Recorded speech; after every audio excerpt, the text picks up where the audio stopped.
사랑하는 형제 자매 여러분, 오늘은 우리의 삶을 완전히 변화시킬 수 있는 것에 대해 이야기하겠습니다.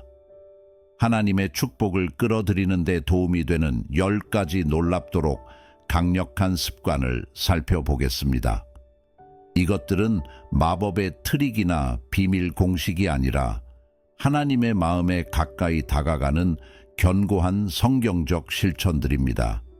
이 습관들에 대해 깊이 들어가기 전에 하나님께서 우리를 무조건 사랑하신다는 것을 기억하는 것이 중요합니다. 우리는 하나님의 사랑을 얻으려는 것이 아니라 하나님의 풍성한 축복을 받을 수 있는 위치에 놓이려는 것입니다. 그러니 시작합시다. 첫째, 끊임없는 기도. 첫째이자 가장 중요한 습관은 끊임없는 기도입니다. 성경은 데살로니가전서 5장 17절에서 쉬지 말고 기도하라고 말합니다. 이것은 우리가 하루 종일 무릎을 꿇고 있어야 한다는 의미가 아니라 하나님과 지속적인 대화를 유지하는 것을 의미합니다.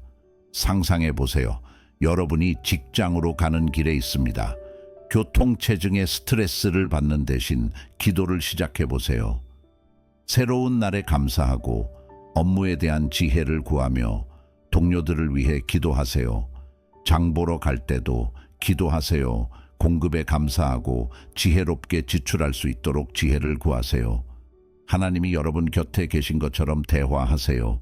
왜냐하면 하나님은 계시기 때문입니다. 여러분의 기쁨, 슬픔, 두려움, 꿈을 나누세요. 하나님은 여러분의 목소리를 듣고 싶어 하십니다. 둘째, 매일 성경 읽기. 둘째 습관은 매일 성경 읽기입니다.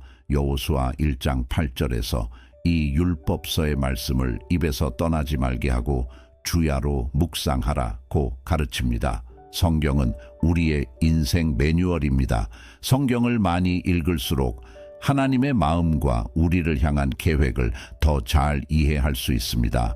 매일 시간을 정해놓고 성경을 읽고 묵상하세요. 하루 1분으로 시작해 보세요. 아침에 일어나서 또는 잠자기 전에 읽으세요. 성경 읽기 계획을 사용하여 정리해 보세요. 마음에 와 닿는 구절을 강조하고 일기에 생각을 적어 보세요. 기억하세요. 양이 아니라 질입니다.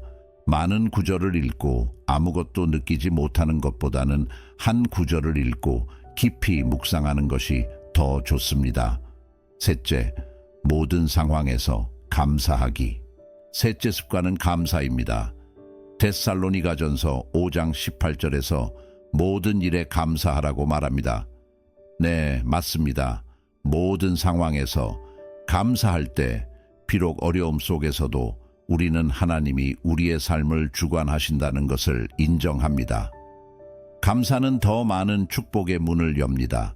매일 아침 감사할 3가지를 나열해 보세요. 아침에 따뜻한 커피, 사랑하는 사람의 미소, 또는 숨 쉬는 공기 같은 간단한 것들도 좋습니다. 도전에 직면했을 때 멈추고 감사하세요. 성장할 기회를 주셔서 하나님을 더 신뢰하게 되어서 인내를 기를 수 있게 되어서 감사하세요. 넷째, 즉각적인 용서. 넷째 습관은 즉각적인 용서입니다. 예수님은 마태복음 6장 14절에서 사람의 죄를 용서하면 하늘에 계신 너희 아버지께서 너희를 용서하실 것이라고 가르치셨습니다. 용서는 선택이 아니라 명령입니다. 용서할 때 우리는 원망의 족쇄에서 해방되고 하나님의 축복이 흐를 공간을 열게 됩니다. 매일 용서를 실천하세요. 누군가가 교통에서 여러분을 방해했나요? 용서하세요. 동료가 무례한 말을 했나요? 용서하세요. 배우자가 중요한 일을 잊었나요? 용서하세요. 기억하세요. 용서하는 것은 잘못을 인정하거나 일이 발생한 것을 잊는 것이 아닙니다. 다른 사람을 판단해서 해방시키고 상황을 하나님께 맡기는 것을 의미합니다. 다섯째, 기쁜 관대함. 다섯째 습관은 기쁜 관대함입니다. 고린도후서 9장 7절은 하나님은 즐겨내는 자를 사랑하신다고 상기시킵니다. 관대함은 단지 돈에 관한 것이 아닙니다. 시간, 재능, 자원에 관한 것입니다. 우리가 기쁘게 나눌 때 하나님의 성품을 반영하고 하나님의 축복을 받을 수 있는 통로를 열게 됩니다. 작은 것부터 시작하세요. 이웃에게 장보기 도움을 제공하세요. 더 이상 사용하지 않는 옷을 기부하세요. 매주 1시간씩 교회나 지역사회에서 자원봉사를 하세요. 진정한 관대함은 마음에서 나오는 것입니다. 얼마를 주느냐가 아니라 어떤 태도로 주느냐가 중요합니다. 여섯째, 모든 분야에서의 정직. 여섯째 습관은 정직입니다. 잠언 10장 9절은 정직하게 행하는 자는 안전하게 걸으며 라고 말합니다.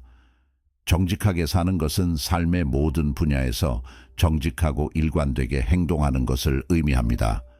우리가 정직하게 살 때 하나님을 존경하고 하나님의 은혜를 끌어들입니다. 작은 것부터 정직을 실천하세요. 약속 시간을 지키세요. 약속을 지키세요. 어려운 상황에 실수를 저질렀다면 책임을 지세요. 진심으로 사과하고 상황을 바로잡기 위해 최선을 다하세요. 일곱째, 다른 사람들을 섬기기. 일곱째 습관은 다른 사람들을 섬기기입니다.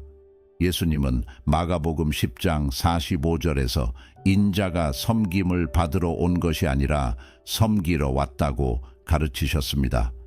우리가 다른 사람들을 섬길 때 그리스도를 본받게 됩니다.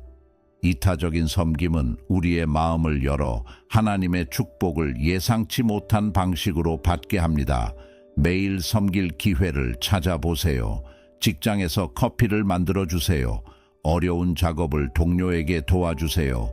이웃의 노인을 돌봐주세요. 섬기는 것은 인정을 받는 것이 아니라 그리스도의 사랑을 다른 사람들에게 반영하는 것입니다. 여덟째, 다른 믿는 사람들과의 교제. 여덟째 습관은 다른 믿는 사람들과의 교제입니다.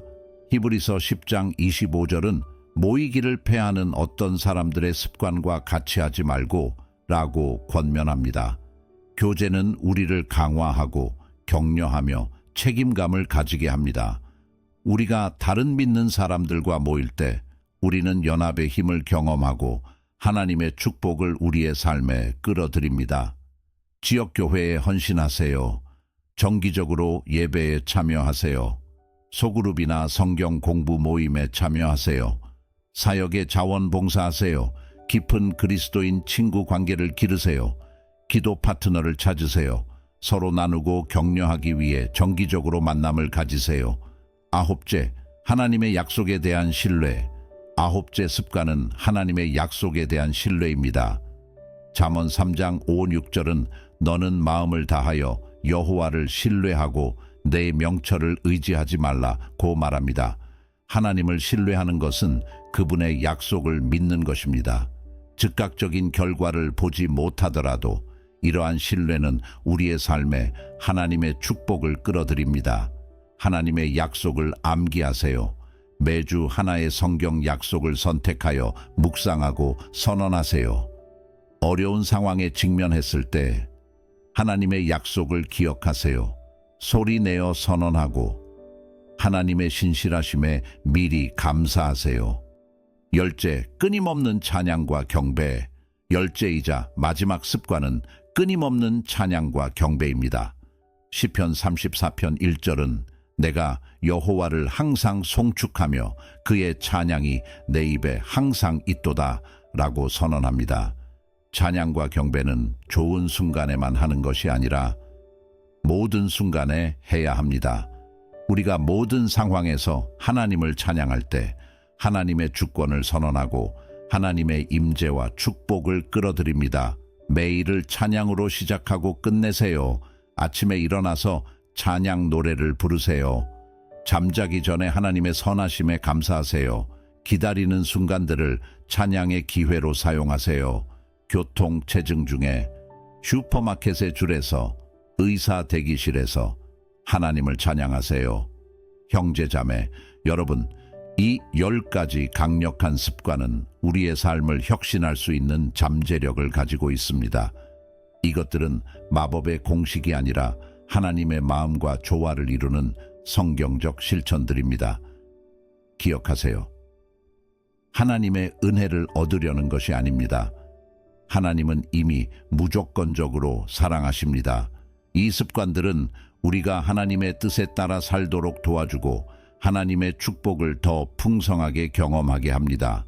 오늘 바로 이 습관들을 생활에 적용하기 시작해 보세요. 하나나 두 가지부터 시작하고 점차 나머지를 추가해 보세요. 실패해도 낙담하지 마세요. 영적 여정은 과정입니다. 중요한 것은 계속 시도하는 것입니다. 1년 후 이 습관들을 일관되게 실천했을 때 당신의 삶이 어떻게 변할까요? 어떤 변화를 경험하게 될까요? 우리가 모두 이 습관들에서 성장하고 하나님이 준비하신 풍성한 축복을 경험하길 기도합니다. 하나님의 은혜와 평화가 여러분 모두와 함께하길. 아멘. 이제 실천에 옮기세요. 오늘 어떤 습관을 시작할 것인가요? 일어나 큰 소리로 당신의 결심을 선언하고 하나님의 축복이 가득한 삶을 향해 첫 발을 내디드세요.